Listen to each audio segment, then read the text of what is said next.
spirits, spectres, phantoms, ghouls, apparitions, devils, demons, banshees. Ghosts, or whatever you call them, are a worldwide phenomenon experienced by many. They are, on the other hand, not experienced by many. My aim is to get to the bottom of this.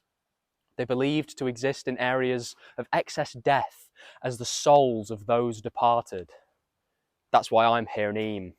In 1666, the plague devastated this small village. It may look like a nice place to live on the outside, but really, out here, no one can hear you scream.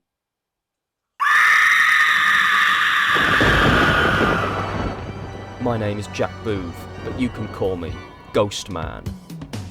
For the past 18 years of my life, I have been hell-bent on finding evidence of ghosts, and I swore I would not rest until I did.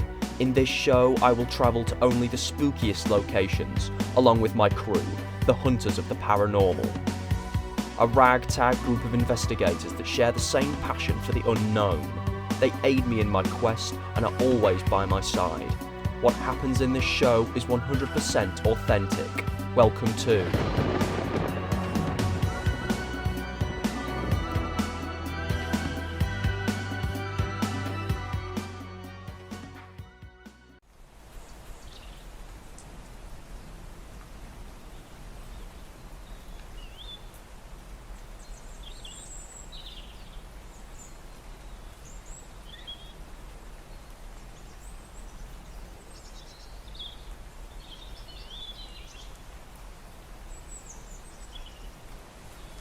It's 1666.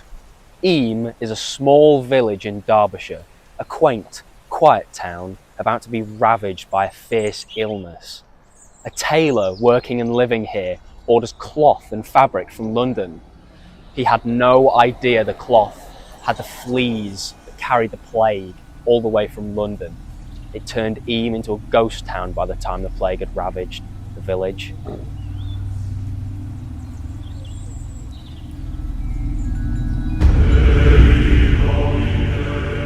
Eyam had never experienced anything like the plague. It was completely foreign to the people of the village. London had adapted by this point, and plague doctors were everywhere, condemning those houses with those infected inside. Over half the villagers died to the plague. Half of them didn't. Some survived due to a set of genes, which means they couldn't actually catch the plague, but many were none the wiser and died as a result.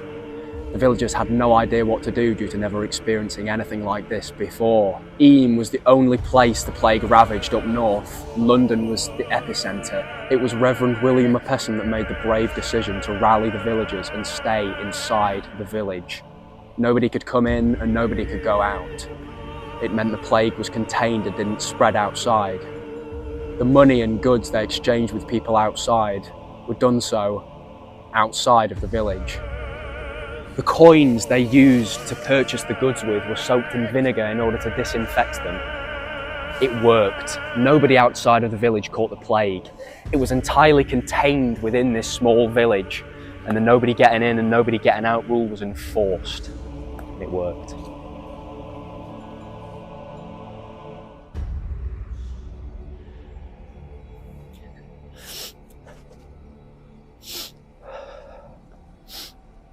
As mentioned before, over half the villagers died. This included everybody. Reverend William Mapesson's wife died and is buried in the cemetery just over there. Many of the victims are also buried in said cemetery, hence why it's so large, with such a large amount of old graves. The cottages are where people lived and people died. There's death all over this village, and that brings us to the subject of today's episode, the ghosts that are said to haunt Eyam.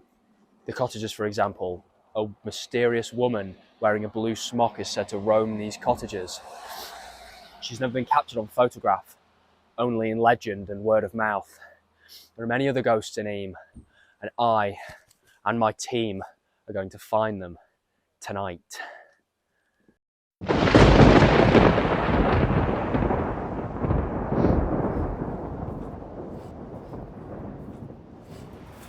And so we've returned for our nighttime investigation to try and find some creepy ghosts. We're at the tomb of Mr. Humphrey Merrill. Rest in peace, sir. He died during the plague, and with the Ouija board, we're going to try to contact him. We, of course, will take full respect as this was a real human man.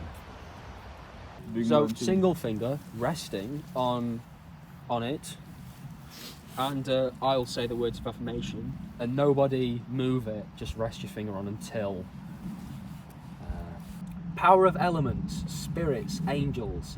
Please protect ourselves from any negative energies, spirits.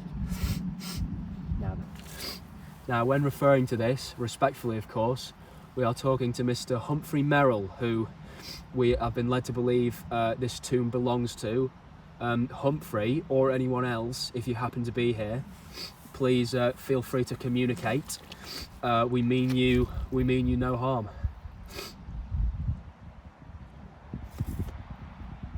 Is nobody moving this? I'm lightly tapping.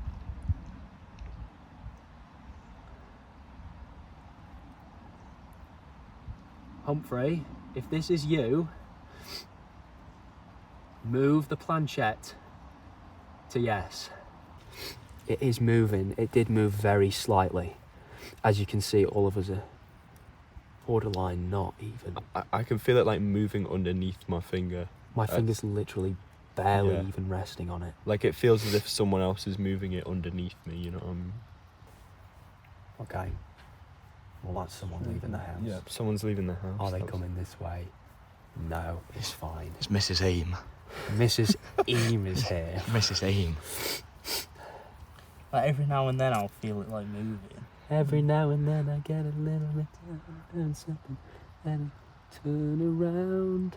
Bright eyes.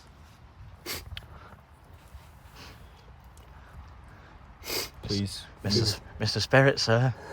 Please. Mr. Spirit. Please, Mr. Spirit. Oh. Please, Mr. move Spirit. the planchette. Humphrey. Humphrey, darling, is that you? George, is that you? Well, you can No, see... I can see him hovering. I can see like the shadow underneath his finger. It's Mr. Humphrey. It must be. The point of this is 100% factual. There should be no physical way this planchette is moving right now. But we started in the centre. So it is obvious that there is someone... Well, it's moving somehow. I don't... Humphrey. Humphrey, darling. Or, if you prefer, Mr. Merrill. It's getting there. It's getting there.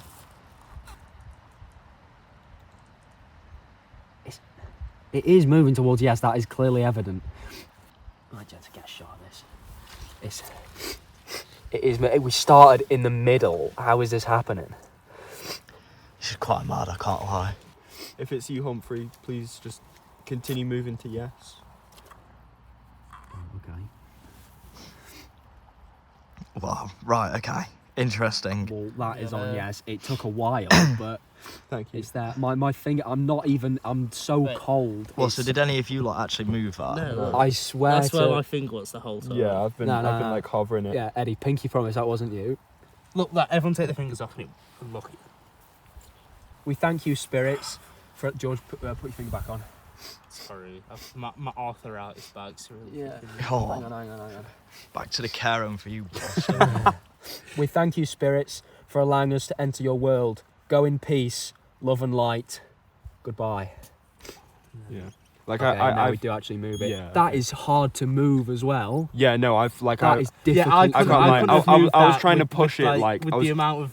Goodbye. You can see it on video Right, that my look, finger. look, I'm trying to push it while Jack was saying Look. like the thing. That I is. literally cannot move I it. couldn't move I it. literally I can't actually move couldn't it. move it. Like That's because of irrefutable these- proof. Us because- three here, Jensen, us come in. three swore an oath. None of us have moved that. You just saw Jensen, how come hard in. it was for us to move that. So, there is no if you look on the logical bottom, way. if you look at the bottom of the planchette, there's these there's things 3 that make slides. it. We, as you saw, These make it impossible for we it just to move physically itself. moved that to goodbye, and it Look. was hard. It was difficult for us to yeah, move. that was difficult. It's for us hard to move. Yeah, that's mental. Mental. That's actually unreal. Thank you again, Humphrey. What the hell? Humphrey, thank you, Mr. Merrill. We leave in peace.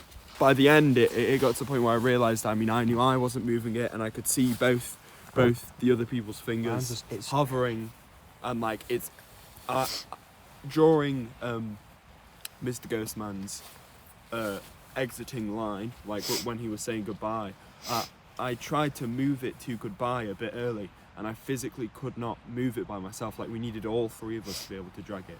And it was still hard. It was difficult to move. Jensen, let me just get your thoughts on what you've just witnessed, what you've just filmed there, sir. Yeah, mate, it's actually quite mad, I can't lie. Do you still want to have a go later? We are going to some more locations. Absolutely. This is only the first. Absolutely, I've always wanted to try After seeing that, yeah. It's quite insane though, that's actually happened. That is mental. George, thoughts? Ghost. That is insane. We'll see what else the night has in store. I guess signing off for now. Instant replay on that last Ouija board session. So, as you can see, this is the unedited clip sped up, and you can see the planchette moving. I repeat, you can see the planchette moving in real sped up time. There's your proof.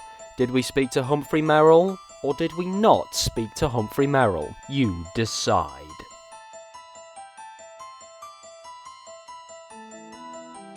A guy. That looks like a guy stood there.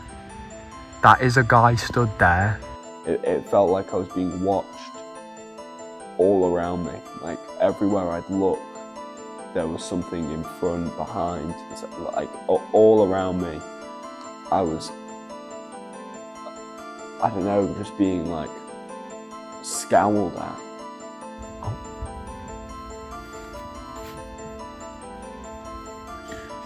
Okay, as you can see, it does appear to be moving towards yes for our question, are there? This is actually fucking mad.